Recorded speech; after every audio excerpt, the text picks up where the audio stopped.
Hi, as I said before, my name is Ricarda from cineasten.tv, and when I first heard your name and that I'm going to interview you today, my first thought that was, this guy's Welsh. Yeah.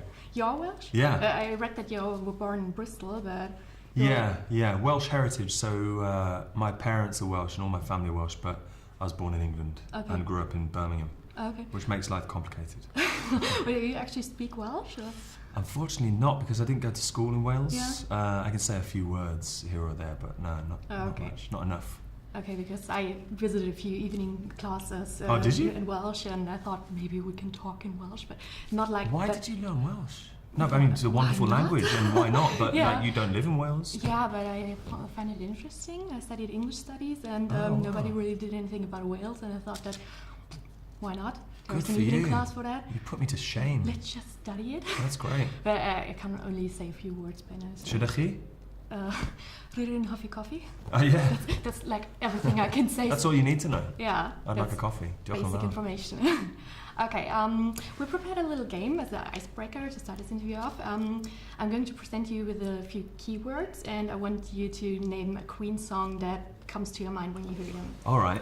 Hope it's something new, and you haven't played this game 100 times. It's like being my psychiatrist. Yeah, okay. Not that I'm a psychiatrist. Imagine cruising around in your car. Which Queen song comes to your mind? Bohemian Rhapsody. Absolutely. Just banging your head to Bohemian Rhapsody. I've done that many, many times, having watched Wayne's World. Yeah. Damn, I wanted to ask you something about Wayne's World later on, but let's continue with the game first. Yeah. Imagine having gone through a casting and you just won the role of your life. Yeah. What song would you play? Don't Stop Me Now, I think. That's a probably. Good one. It's such a celebration, that song. And We Are Champions would probably fill it. Yeah, well. maybe. I think Don't Stop Me Now because it's like, gets me going. Yeah, awesome. Imagine first date with someone. First date? Yeah. What would it be? Love of my life if it was going well. Maybe a bit intense for a first date. You wouldn't probably know on the first date, It's right? a bit full on, isn't it? I think I'd be a bit scared if someone played that to me on a first date.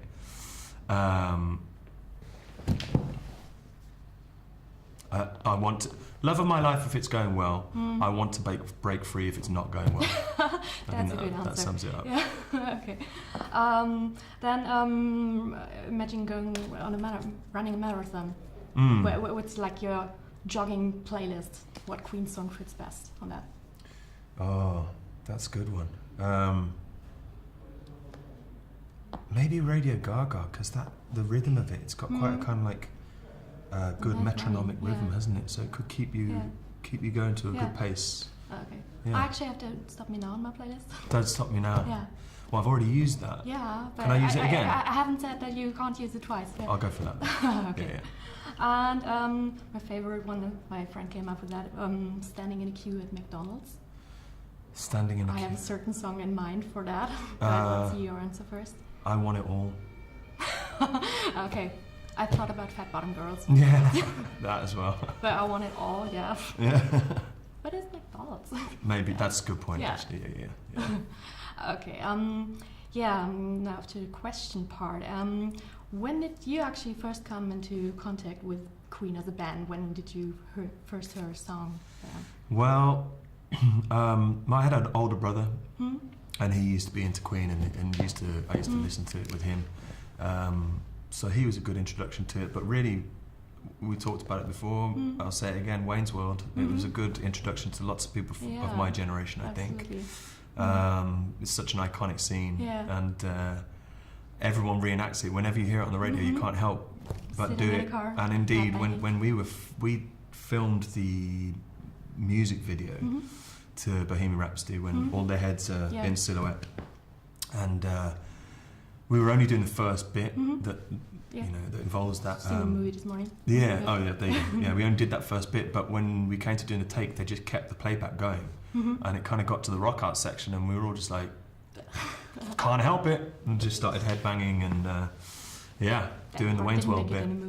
It's great because he was responsible for Mike Myers is responsible for introducing that song to a whole generation. And he said to us, he's in our film, which That's is, what I was going for next, that he Yeah. was in a movie and you probably met him. we did. It was a really beautiful moment of synergy Yeah. that like this man who had introduced Queen to a whole Yeah. new generation is going to hopefully introduce Whose Queen. idea was that actually? I think the producers had approached him about it, and he was up for it. I think. Yeah. In actual fact, he told us his story about when they were doing Wayne's World.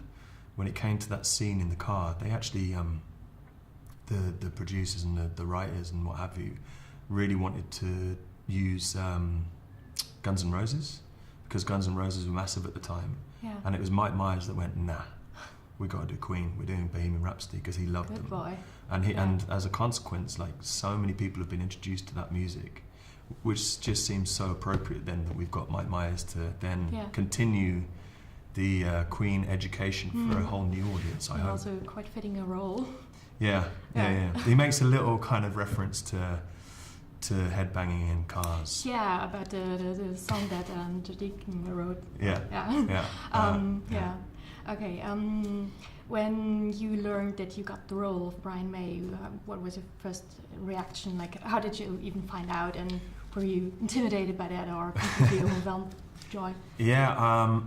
My first reaction was so basically I got a FaceTime call from my agents, and I never have FaceTime calls from my agents. Just we speak to each other on the phone, right? Okay.